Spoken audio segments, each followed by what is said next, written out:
नमस्कार. आज इतिहास राज्यशास्त्र या विषयापैकी राज्यशास्त्र या विषयाच्या प्रकरण क्रमांक 3 राजकीय पक्ष या प्रकरणाचा आपण अभ्यास करणार आहे. या प्रकरणामध्ये आपण राजकीय पक्षांविषयीची माहिती अभ्यासणार आहोत. मागील पाठात संविधानाची वाटचाल आणि निवडणूक प्रक्रियेचे स्वरूप आपण अभ्यासलेले आहे. या पाठामध्ये राष्ट्रीय आणि प्रादेशिक पातळीवरील राजकीय पक्ष, त्यांची पक्षपद्धती, त्यांची विविध वैशिष्ट्ये आणि त्यांच्याविषयीची असणारी सखोल माहिती आपण या प्रकरणात अभ्यासणार आहोत. बऱ्याच वेळेला आपण राजकीय पक्षांविषयीची माहिती ऐकतो. अनेक वेळेला आपण कानोकानी ही आपल्याला माहिती मिळत असते वेगवेगळ्या माध्यमातून. परंतु राजकीय पक्ष म्हणजे नेमके काय, त्याची निर्मिती कशासाठी केली जाते आणि राजकीय पक्षांच्या काम काय असतं, तर ह्या सगळ्याच गोष्टी संक्षिप्त रूपानं आपल्याला या पाठामध्ये अभ्यासायच्या आहेत. यानंतर राजकीय पक्ष म्हणजे काय हे आपण अभ्यासणार आहोत. राजकीय पक्ष याविषयी या ठिकाणी आपण व्याख्या बघतो आहोत. राजकीय सत्ता प्राप्त करण्यासाठी जेव्हा लोक एकत्र येऊन निवडणूक प्रक्रियेत सहभागी होतात तेव्हा त्या संघटनांना राजकीय पक्ष असे म्हटले जाते. त्याचबरोबर राजकीय पक्ष म्हणजे निवडणूक लढवून ती जिंकण्यासाठी व त्यानंतर सत्ता मिळवून आपल्या पक्षाचे शासन स्थापन करणाऱ्या लोकांचा गट होय. अशा पद्धतीनं राजकीय पक्षाची व्याख्या आपल्याला करता येईल. या व्याख्येच्या अनुषंगाने आज समाजामध्ये, राजकारणामध्ये अनेक राजकीय पक्ष हे कार्यरत असताना आपल्याला दिसतात. वेगवेगळ्या राजकीय पक्षांची वेगवेगळी धोरणं असतात. अर्थातच वेगळ्या उद्दिष्टांनिशी ह्या राजकीय पक्षांची निर्मिती झालेली असते. एका विशिष्ट पद्धतीनं राजकीय सत्ता प्राप्त करण्याकरता एक विचारधारा घेऊन त्याचबरोबर जनमताचा आधार ज्यांना प्राप्त होतो अशा संघटना तयार होतात आणि ह्या संघटना राजकीय पक्ष म्हणून ओळखल्या जातात. तसंच राजकीय पक्ष निवडणूक लढण्यासाठी निर्माण केला जातो. राजकीय पक्ष हा त्याचबरोबरीनं सामाजिक आणि राजकीय अशी दोन्ही उद्दिष्ट बाळगून त्याची निर्मितीही केली जाते. आणि म्हणूनच अशा राजकीय पक्षाच्या बाबतीमध्ये या राजकीय पक्षांची जी ठळक वैशिष्ट्ये आहेत, या ठळक वैशिष्ट्यांचा अभ्यास आपण करणार आहोत. राजकीय पक्षांची जी ठळक वैशिष्ट्ये आहेत त्यामध्ये पहिलं आहे ते म्हणजे सत्ता मिळवणं. सत्ता मिळवणं, सत्ता काबीज करणं किंवा सत्ता स्थापन करणं.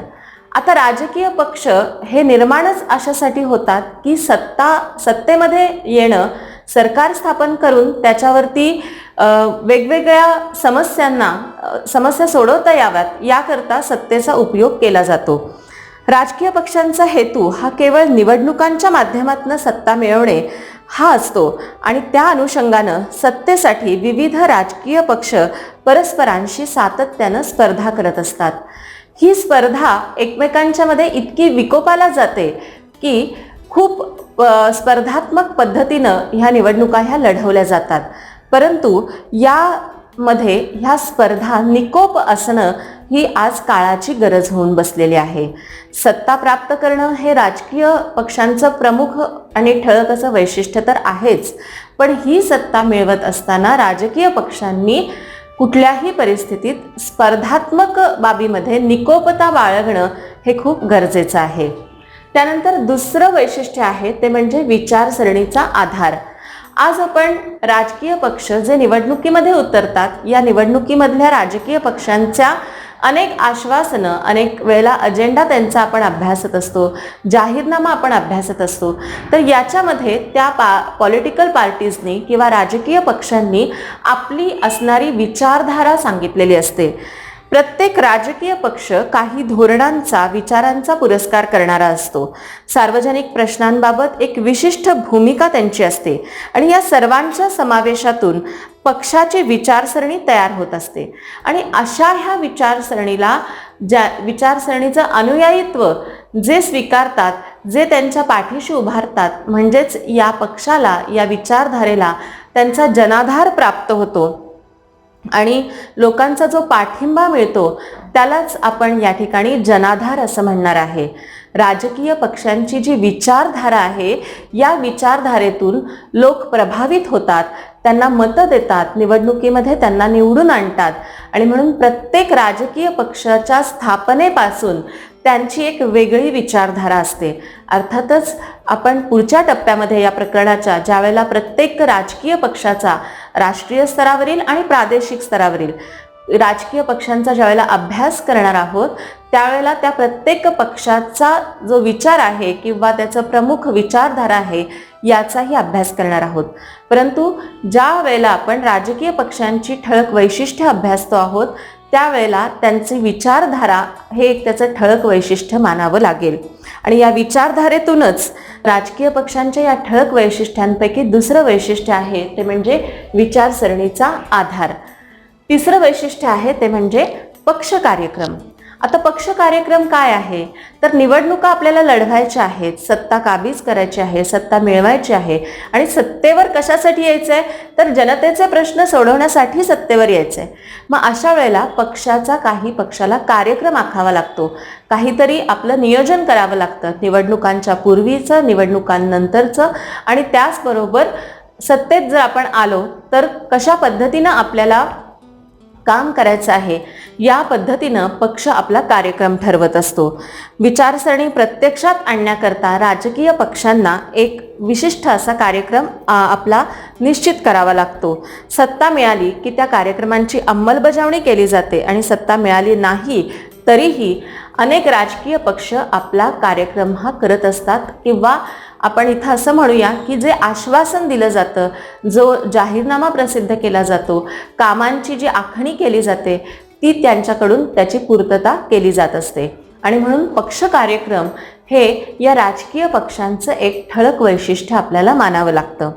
त्यानंतर पुढचा मुद्दा आहे तो म्हणजे सरकार स्थापन करणे. आता सरकार स्थापन करणं ह्या गोष्टींकरताच तर राजकीय पक्ष निवडणुकीच्या रिंगणामध्ये उतरतात. आपल्याला सगळ्यांनाच माहिती आहे की भारताने संघराज्य पद्धतीचा स्वीकार केलेला आहे. या ठिकाणी द्विस्तरीय शासन पद्धती आहे, केंद्रीय स्तर आणि प्रादेशिक स्तरावरती, घटक राज्यांच्या स्तरावरची. परंतु ज्या वेळेला सरकार स्थापनेचा विषय येतो त्यावेळेला सरकार स्थापन करत असताना या राजकीय पक्षांना बहुमत मिळणं खूप गरजेचं असतं. निवडणुकांच्या मध्ये बहुमत मिळणारा जो पक्ष आहे हा पक्ष सरकार स्थापनेचा दावा करू शकतो, किंबहुना सरकार स्थापन करण्याची जी संधी आहे ही संधी बहुमत प्राप्त होणाऱ्या पक्षाला मिळत असते आणि म्हणून राजकीय पक्ष सरकार स्थापन करतात आणि देशाचा राज्यकारभार करतात. अर्थात हे कार्य बहुमत प्राप्त होणाऱ्या पक्षालाच मिळतं. ज्या पक्षांना बहुमत मिळत नाही ते पक्ष विरोधी पक्ष म्हणून काम करतात. आता सध्याचा जर आपण विचार केला तर या ठिकाणी आपल्याकडे केंद्रीय स्तरावरती भाजप हा पक्ष बहुमतात आहे आणि त्यांचं सरकार आत्ता सध्या आहे. तसंच विरोधी पक्ष म्हणून काँग्रेस पक्ष हा कार्य करतो आहे. त्यानंतर पुढचा मुद्दा आहे तो म्हणजे शासन आणि जनता यांच्यामधील दुवा. आता शासन आणि जनता यांच्यामधील दुवा बनण्याचं काम राजकीय पक्षाच्या माध्यमातून निवडणूक लढवून हे आपलं कार्य करत असतात आणि म्हणून शासन आणि सर्वसामान्य जनता यांच्यामधला दुवा किंवा मीडिएटरचं, मध्यस्थाचं काम हे राजकीय पक्ष करत असतात. राजकीय पक्ष आणि शासन तसेच जनता यांच्यामधल्या दुवा म्हणून काम करतात. जनतेच्या मागण्या, गाऱ्हाणी शासनापर्यंत पोहोचवण्याचं कार्य राजकीय पक्ष करत असतात. तर शासनामार्फत आपल्याला ध्येय धोरणं किंवा कार्यक्रमांची अंमलबजावणी याचा पाठिंबा शासनाला मिळवून देण्याचं कामही राजकीय पक्ष करत असतात. अशा पद्धतीनं पक्षाची जी वैशिष्ट्ये आहेत त्याच्यामधलं हे एक महत्त्वाचं वैशिष्ट्य आहे की शासन आणि जनता यांच्यामधल्या दुव्याचं काम राजकीय पक्ष करत असतात. आत्ता सध्या आघाडी सरकार स्थापन करण्याचे अनेक वेळेला प्रयत्न हे झालेले आहेत आणि आत्ता सध्या आघाडी शासन हे सध्या कार्यरत आहे आणि इथून पुढे सुद्धा असं वाटतं की भारतीय शासन प्रणालीचं ते एक आता राजकीय वैशिष्ट्य बनत चाललेलं आहे. आघाडी शासन ही बाब आता भारताच्या राजकारणामध्ये काही प्रमाणात आपल्याला स्थिरावलेली दिसून येते. तर या अनुषंगानं राजकीय पक्षांची जी ठळक वैशिष्ट्ये आहेत त्याच्यामध्ये सत्ता मिळवणे, विचारसरणीचा आधार, पक्ष कार्यक्रम, सरकार स्थापन करणे, शासन आणि जनचा अभ्यास आपण या ठिकाणी केलेला आहे. अभ्यासणार आहोत पक्ष पद्धतीचे प्रकार. राजकीय पक्षाच्या अनुषंगाने कोणत्या पद्धतीचे पक्ष पद्धती आहेत किंवा अनुषंगाने हे पक्ष पद्धतीचे प्रकार हे पडलेले आहेत. आता भारतातील पक्षपद्धती ही बदलत गेलेली आहे. सुरुवातीचं तिचं स्वरूप जे होतं म्हणजे भारताला स्वातंत्र्य मिळाल्यापासून स्वातंत्र्योत्तर काळामध्ये आत्तापर्यंत काँग्रेस हा पक्ष हा एक प्रबळ पक्ष होता. अर्थात काही अपवाद वगळता केंद्र आणि राज्य पातळीवर या पक्षाला बहुमत होतं. भारतातील राजकारणावर त्याची पकड होती. म्हणून या काळातील पक्षपद्धतीचे वर्णन एक प्रबळ पक्षपद्धती असं केलं गेलं. परंतु एक प्रबळ पक्षपद्धतीला 1977 मध्ये आव्हान दिलं गेलं आणि हे आव्हान काँग्रेसेतर पक्षांनी एकत्रित येऊन दिलं. 1989च्या लोकसभा निवडणुकांनंतर राजकारणात एकाच पक्षाचं वर्चस्व असणं ही बाब संपुष्टात आली आणि त्याच्यानंतरच्या काळात अनेक पक्षांनी एकत्रित येऊन या ठिकाणी कामकाज पाहिलं. म्हणजे केवळ एकाच पक्षाचा देशावरती प्रभाव असणं किंवा एक प्रबळ पक्ष असणं ही पद्धती हळूहळू बदलत गेली परिस्थितीनुरूप आणि त्यानंतर पक्ष पद्धतीमध्ये प्रकार पडत गेले. या ठिकाणी राजकीय पक्षांच्या पक्ष पद्धतीतले प्रकार आपण अभ्यासणार आहोत. एक पक्ष पद्धती. एकाच राजकीय पक्षाच्या हाती सत्ता दीर्घकाळ असल्यास व अन्य कोणत्याच पक्ष राजकारणात प्रभावी नसल्यास त्या पक्ष पद्धतीला आपण एक पक्ष पद्धती असं संबोधणार आहोत. त्यानंतर दुसरा मुद्दा आहे तो म्हणजे द्विपक्ष पद्धती. आता राजकारणात दोन राजकीय पक्ष प्रभावी असतात आणि आलटून पालटून या दोन राजकीय पक्षांच्या हाती सत्ता जाते तेव्हा ती शासन पद्धती द्विपक्ष शासन पद्धती म्हणून ओळखली जाते. आणि तिसरा मुद्दा आहे तो म्हणजे बहुपक्ष पद्धती. अनेक राजकीय पक्ष सत्तेच्या स्पर्धेत असतात आणि सर्वांचा कमी अधिक प्रमाणात त्या ठिकाणी प्रभाव असतो. अशी पद्धती बहुपक्ष पद्धती म्हणून ओळखली जाते. आता सध्या या राजकीय अनुषंगाने किंवा राजकीय पक्षांचा आपण आत्ताच्या वर्तमानाच्या परिस्थितीमध्ये आपण विचार केला तर महाराष्ट्राचा जर आपण विचार केला तर या ठिकाणी बहुपक्ष पद्धती आहे किंवा एकापेक्षा जास्त पक्षांचं सरकार आहे असं म्हटल्यास वावगं ठरणार नाही. त्यानंतर आपण पुढचा मुद्दा जाणून घेणार आहोत की राष्ट्रीय पक्ष कशाला म्हणायचं आणि प्रादेशिक पक्ष कशाला म्हणायचं किंवा राजकीय पक्ष आणि प्रादेशिक पातळीवरील पक्ष म्हणून मान्यता त्याला मिळावी लागते. कुणालाही आपण राष्ट्रीय स्तरावरचा पक्ष म्हणू शकत नाही किंवा त्याला मान्यता मिळू शकत नाही. त्याकरता काही नियम आहेत तर त्या अनुषंगाने आपल्याला त्या ठिकाणी राष्ट्रीय पक्ष आणि प्रादेशिक पक्ष यांच्याविषयीची माहिती घ्यायची आहे. राष्ट्रीय पक्ष कुणाला म्हणायचं किंवा कुणाला मान्यता मिळणार आहे राष्ट्रीय पक्ष म्हणून तर 4 किंवा अधिक राज्यांमध्ये लोकसभा किंवा विधानसभेच्या मागील निवडणुकीत किमान 6% वैध मते मिळवणे आवश्यक असते. तसेच मागील निवडणुकीत कोणत्याही राज्यातून अथवा राज्यांमधून किमान 4 सदस्य लोकसभेवर निवडून येणं अपेक्षित असतं त्या पक्षाचे किंवा लोकसभा मतदारसंघाचा किमान 2% मतदारसंघांमधून तसेच किमान 3 राज्यांमधून उमेदवार निवडून येणं आवश्यक आहे. आता या ठिकाणी निवडणुकीत किमान 6% वैध मतं मिळवणं आवश्यक आहे असं म्हटलेलं आहे. याचा अर्थ असा आहे की वैध मतं म्हणजे ते मत एकापेक्षा जास्त व्यक्तींना दिलेलं नसावं आणि योग्य पद्धतीनं एक व्यक्ती एक मत एक मूल्य अशा पद्धतीनं वैध अशी मतं 6% वैध मतं मिळवणं आवश्यक आहे. आणि या निकषांची पूर्तता जो राजकीय पक्ष करेल त्या राजकीय पक्षाला राष्ट्रीय पक्ष म्हणून निवडणूक आयोगाची मान्यताही मिळत असते.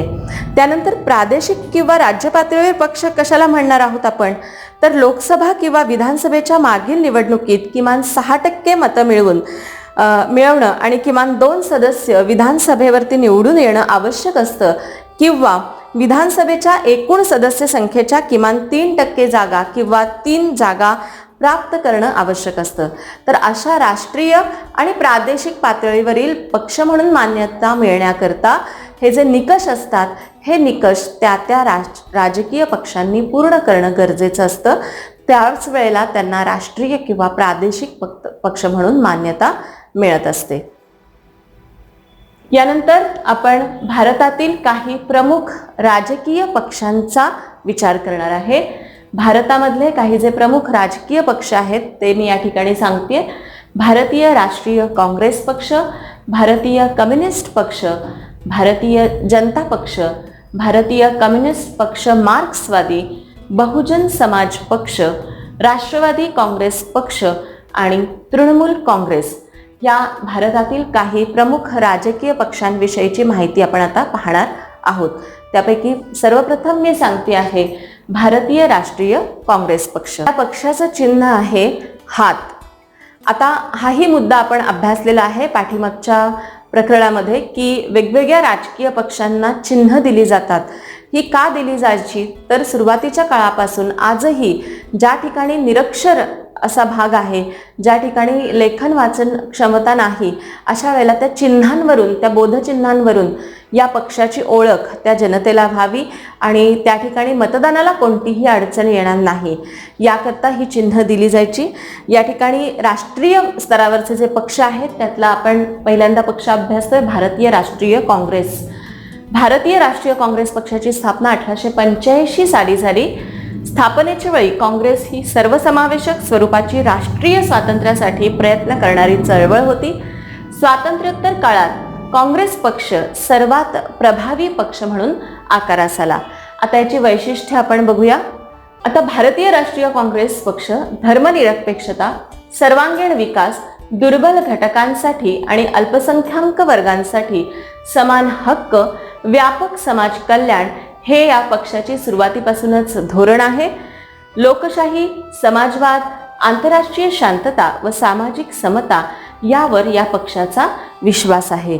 भारताने जी लोकशाही शासन प्रणाली स्वीकारलेली आहे त्या अनुषंगाने समाजवादी विचारसरणी आणि त्याचबरोबर सर्वसमावेशक धोरण, धर्मनिरपेक्षता, सर्वांगीण विकास, दुर्बल घटकांसाठी आणि अल्पसंख्याक वर्गासाठी समान हक्क, व्यापक समाज कल्याण हे या पक्षाचे सुरुवातीपासूनचं जे धोरण आहे ते आजही त्यांनी त्याच पद्धतीने अवलंबलेलं आहे. लोकशाही, समाजवाद, आंतरराष्ट्रीय शांतता आणि सामाजिक समता यावर या पक्षाचा विकास आणि विश्वास हा अवलंबून आहे.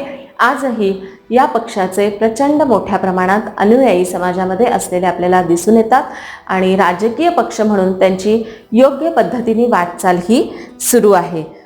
राजकारणामध्ये राष्ट्रीय काँग्रेस पक्ष जो आहे, भारतीय राष्ट्रीय काँग्रेस पक्ष हा अत्यंत प्रभावीपणाने काम करतो आहे. त्यानंतर पुढचा पक्ष आहे तो म्हणजे भारतीय कम्युनिस्ट पक्ष. आता मार्क्सवादी विचारसरणीवर आधारलेल्या पक्षाची ह्या स्थापना 1925 मध्ये झाली. मजूर, कष्टकरी वर्ग व कामगारांच्या हितासाठी हा पक्ष कार्य करतो आणि भांडवलशाहीला या पक्षाचा विरोध आहे. आता मार्क्सवादी विचारसरणी म्हणजे काय तर जर्मन विचारवंत कार्ल मार्क्स यांची जी विचारसरणी आहे त्या विचारसरणीवर आधारलेला हा कम्युनिस्ट पक्ष आहे. आता मार्क्सनी काय सांगितलं, कार्ल मार्क्सनी सांगितलं की समाजामध्ये दोन प्रवर्ग आहेत, ज्याच्यामध्ये आहेरे वर्ग आहे आणि नाहिरे वर्ग आहे आणि या दोन प्रवर्गामध्ये ज्यावेळेला संघर्ष होतो त्यावेळेला सत्तेचं हस्तांतरण प्रोलिटेरिएट वर्गाकडं म्हणजे सर्वसामान्य मजूर, कष्टकरी, भूदास या वर्गाकडे होण्यात होतं.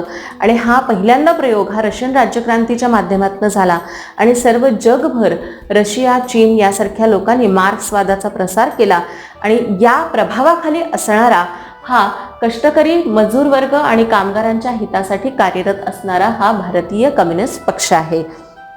या ठिकाणी या कम्युनिस्ट पक्षामध्ये सुद्धा पुढे जाऊन आपल्याला लक्षात येईल की 1962च्या सुमारास चीन आणि सोव्हिएत युनियन या दोन्ही साम्यवादी देशांपैकी कुणाचं नेतृत्व स्वीकारायचं यावरून पक्षातील नेत्यांमध्ये वैचारिक मतभिन्नता निर्माण झाली व पक्षात फूट पडून त्यातून भारतीय कम्युनिस्ट पक्ष मार्क्सवादी हा तयार झाला.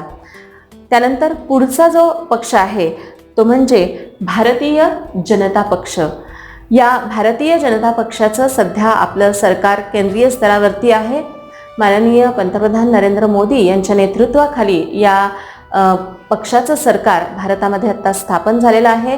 2014 ते 2019 पर्यंत आणि 2019च्या निवडणुकांपासून ते आता सध्या विद्यमान असं हे सरकार आहे. भारतीय जनता पक्ष खूप जुना असा पक्ष आहे.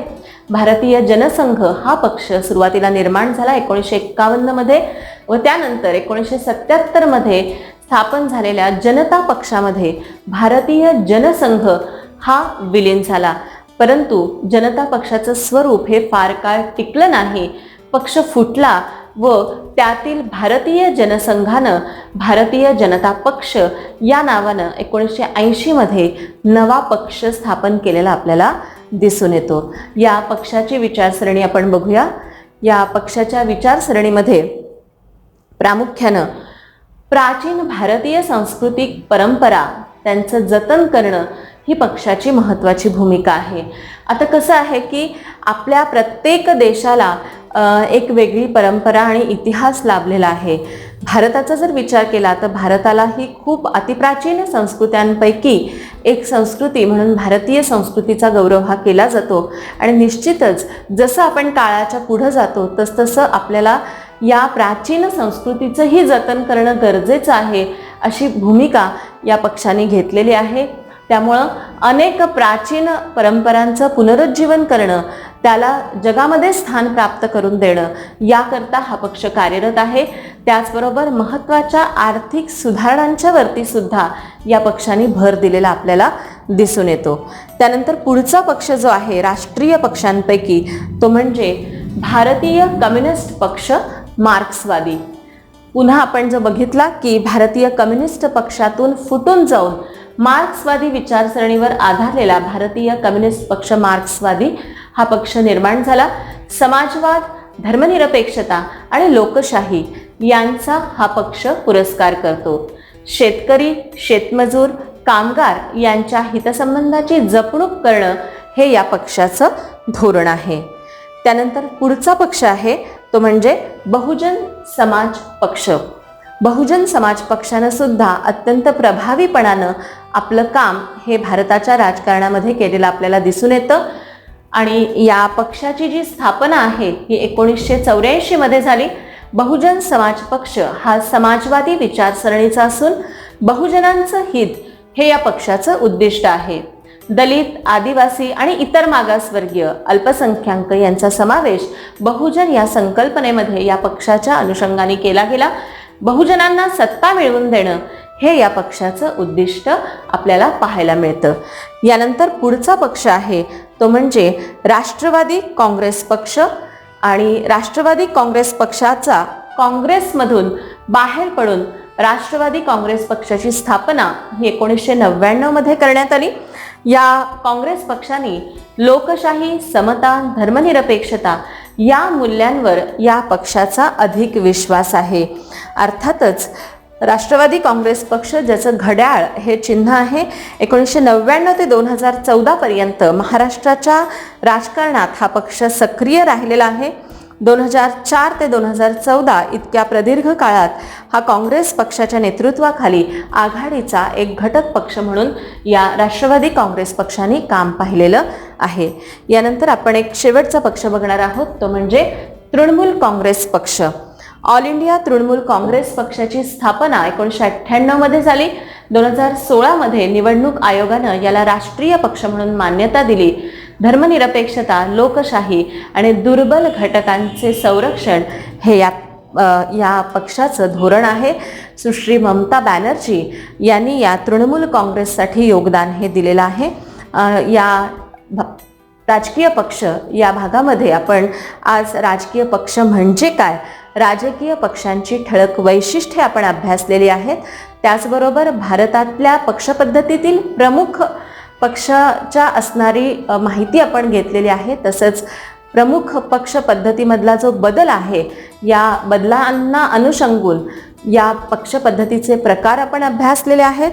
त्याचबरोबर राष्ट्रीय पक्ष आणि प्रादेशिक पक्ष कोणाला म्हणायचं त्याचे निकष आपण अभ्यासलेले आहेत.